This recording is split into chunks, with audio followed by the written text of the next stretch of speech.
All right, so when I was putting together these panels, I was thinking about who should be on a panel with who. Like I was like, it's kind of like my dinner party. I'm like, who belongs where? Where do I sit them? How are they gonna go? How is this gonna mesh? When I thought about these hosts, we have two really consistent rock stars, and then we have two from Seattle as well, and Glenn is newer to the network. How many episodes now, Glenn? 3. Woo! So my aim here really, and the aim of the way we put these panels together is I want to get, insights from people that have both just started, some intermediate, and then also some people that are a little bit more advanced as well. So the idea is that we want everybody to take something away from this and to take some knowledge away. So first off, Ken Eslick, host of the Leaders Lab. First off, tell us about your show and what you do as well, your day job. Sure. So the Leaders Lab is actually, as a company, is a leadership talent acquisition company. So we place leaders with other companies.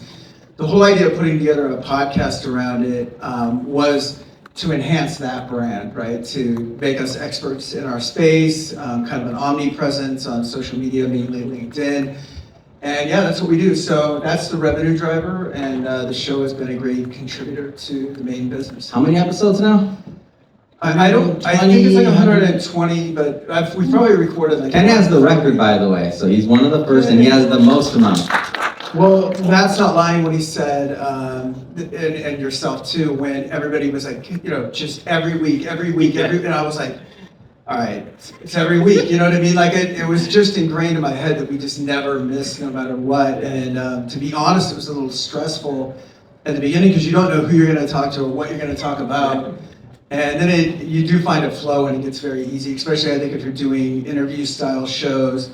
Once guests start coming to you and you have a backlog, it gets a lot more. You guys make it streamlined too from the administrative side, which is nice. And you come from the speaking space and the teaching space, so it's a little bit different behind the mic, but you weren't exactly shy, right?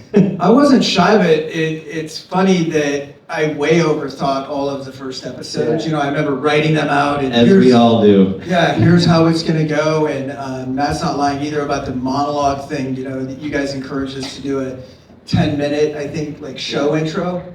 That was my toughest and worst episode ever. It was only 10 minutes long. Talking to someone for an hour is not a problem. But scripting out 10 minutes of what I wanted to say and how I wanted to say it, that was like death.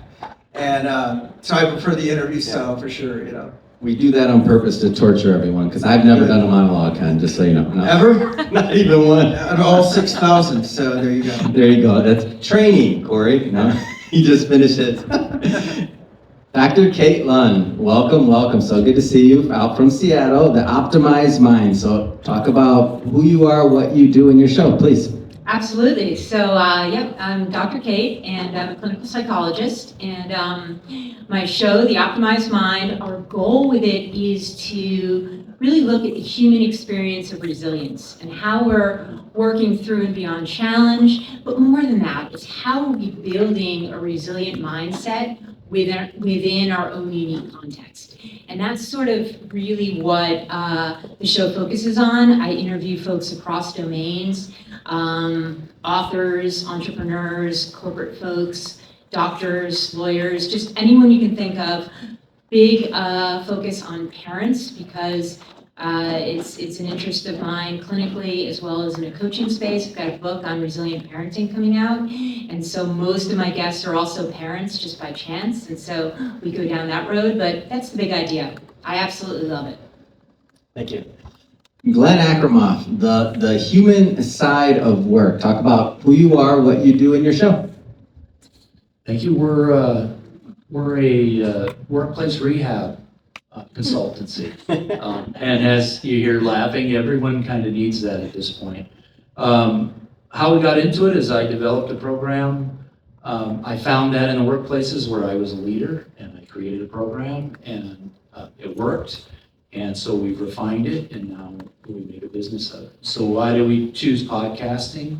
Well, I was a guest on about 40 or 50 podcasts, which was a lot of fun. Is that how we met? That's exactly how we met. There we go. And so, and I had a couple of them ask me afterwards, well, should you, or do you have one? No. And so I looked into it, and I just couldn't find the right place for me. And then I did Adams. He asked me afterwards, and then we set up a meeting, and here we are. And I get the consistency part. The challenge I've had is making the transition from what I'm doing to adding it into the workload. Yeah, and one of the things I talk about often is you just have to make it part of your lifestyle. So for Matt, I mean, Matt's super technical, he's super like on point, which is his job, right? That's who you want running the agency. But on my side of things, like I tell people, like do the show that you can do in your sleep. Like it takes so much time and effort to find your voice.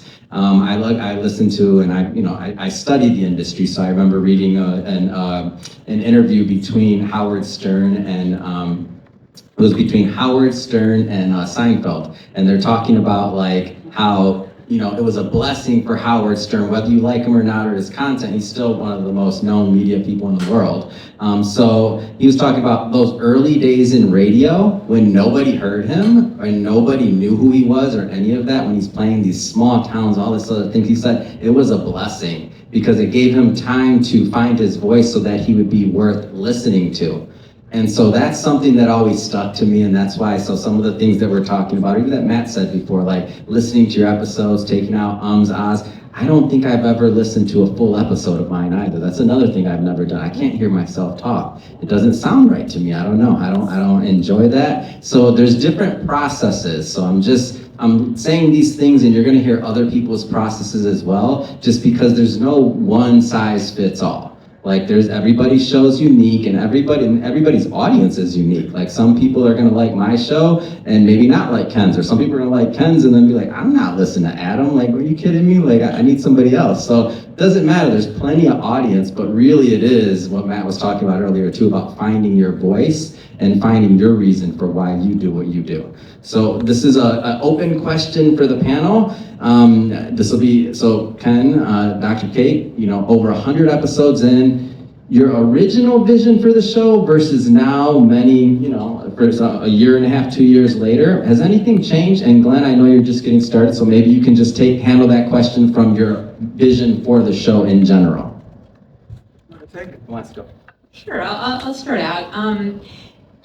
For me, and Ken, we were talking about this earlier, it's definitely an evolving process, right?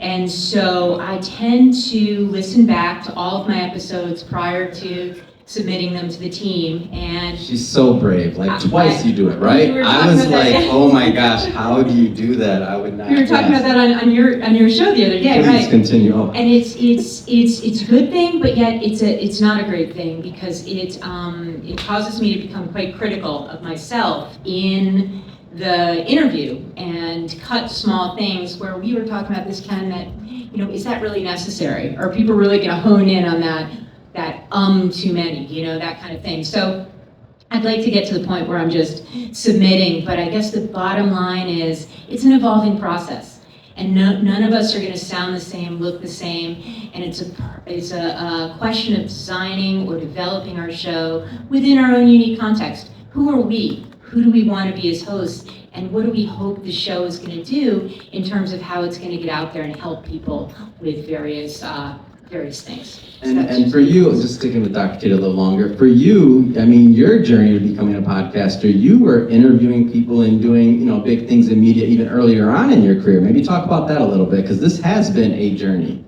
Right, yeah, it's definitely been a journey. I mean, I feel like the podcast, in a sense, has brought things full circle for me. I was really, really interested in radio in college, and I was very fortunate in that I had a job at local radio station in Connecticut, Patrice, WGCH, and I worked there for years while I was in college, and that kind of translated into a radio show in college, and then beyond college, a little bit of work there as well, but had some really cool opportunities. I was able to interview Barbara Bush, for example, when she put that book out in the mid-90s, and just super fun stuff. And so I feel like the podcast has kind of brought all that full circle, and I always knew that I wanted to bring that media side back into my life while working as a psychologist at the same time. So just, yeah. Awesome. Yeah, I had to think about this a little bit as you were asking it, but I would say the original intention for the show, again, was to kind of support this ecosystem that we had already built. But then as I started doing it, what I'm really trying to find, I guess, is the vulnerability and the tough stories that got people to where they are now. And when I don't get it, I get pissed, you know what I mean? At either myself or the guest. I'm like, really? You're just like mailing it in. And so I want to know when they failed. Like, they're on the show because they succeeded, but everybody already knows that, right? They wrote a book, they made $1 million, whatever. But like, I want to hear when they ate shit, you know what I mean? Like, that's what interests me. And so... you ever tell them that? Do you ever tell them that? Right before they get on, I always say, like, hey, I like to focus on real stuff. I'll get real. Yeah. How deep can we go? They all say, like, yeah, we're going to do it. Yeah, we're fine. And then there's just certain people who are like, they're just sticking to the script, you know what I mean? But I think we've done a pretty good job, like 80% of the time. We end up, like, they're coming on to promote a book, and then, 5 minutes in, we're talking about their father who was an alcoholic and how they felt like they were never going to be loved. And I'm like, perfect. Like, you know what I mean? Like, that happened, but that they're saying it on the show. Right. I wasn't rooting for that, but yeah, but it makes it interesting, right? And it makes people actually get some value of it. Otherwise, they can just read the person's Wikipedia page, It's connecting with the human experience, right? Totally, yeah. Which is what it's all about. I love that. Glenn, talk to us about your vision. Well, the vision is to make workplaces and make the world more human focused. I mean, that's every business is set up to focus on humans in one way or the other. So that's kind of where we're going. So we don't mind going deep either. And I will share and get deep personally to bring that out in guests. I also don't find the monologue as hard. And maybe it's a lot of the speaking I've done over the years. And a lot of one-on-one stuff in my work. So I don't mind doing that. So I will have some of those episodes. That's the first couple I put out were just monologues. So for me, the vision is to touch people's hearts. That's really what I'm trying to do, whatever that means. So it'll mean something different to me than it will to the people who are listening. And that's really what our vision is. I don't anticipate that changing. How we do it and how I message is what's going to evolve. And I love the process. It's why I love doing new things. I like creating that new process for myself and then helping others find theirs. So I'll tell you my process and how I get deeper when I choose to or when I want to. So I'm kind of repetitive on the same question, but why? But why? Yeah. Or I'll take their easy answer away. For anybody that's been on this show, I'm like, oh, and who wants to come to the show? I'm not going to go on the show what this guy is talking about. I can vouch for that. So then what I'll do is kind of take the outs away too. So you already said this, and this, and this, but what else? Yeah. And then normally at some point, if there's something there, but if they're just so surface level that you're just like, all right, like, come on now. I've noticed if they're talking in a chronological order and they skip a big gap of time, I'm just like, what? So did you go to college? Yeah, exactly. Did you do this? What happened between 1987 and 91? What's going on? Like, what are you avoiding? You have a gap in your LinkedIn profile. Yeah. Tell me about that. Tell us about the dark days. Like, that's what I want to know. Oh, that's great. So each of you come from different backgrounds, different professions. I'm curious about, and by the way, so when I think about like what Dr. Kate said, who says that she, always wanted to be in media or was in media in one way or another, I'm the complete opposite of that. I never wanted to be in media. I never had any idea of even what it was, really. I was a financial advisor. So what brought me into this was really Chirag saying and Matt saying, you gotta launch a podcast, and Chirag eventually saying, come on, do it, Adam, do it. I'm not launching a podcast. Why am I gonna launch a podcast? We're a book publishing company. This guy, he's like, we're gonna sell more books if you have a podcast. I'm like, all right, then I'll do it. Fine. He knows how to talk my language, right? So then we finally did it, but I only bring that part out because there's some people that maybe have never thought about doing it, or they may not want to be a media. They're not even, and all I would say is that as Chirag's gonna do a presentation a little bit, talk about branding and some other things, and I just say personally, like so many things. Even just when I say Glenn, we met on our podcast, there's just so many other things that are even, that come into your life when you're doing podcasting. Friends, networks, experiences, like invitations. Just very interesting the way your world can open up through the world of podcasting, in my opinion. I've been in other forms of social media, other forms of entertainment, we'll say, through the years. And for me, the podcast community, there's just nothing else like it. So that's not the question, but for you, not the question, but each of you have different backgrounds, whether, from psychologists, from workplace rehab, from leadership and a platform that's already built and thriving in the leadership niche. How does what you do at work fuel your content? Like, how does that happen? Like, how does it affect it? How does it fuel it?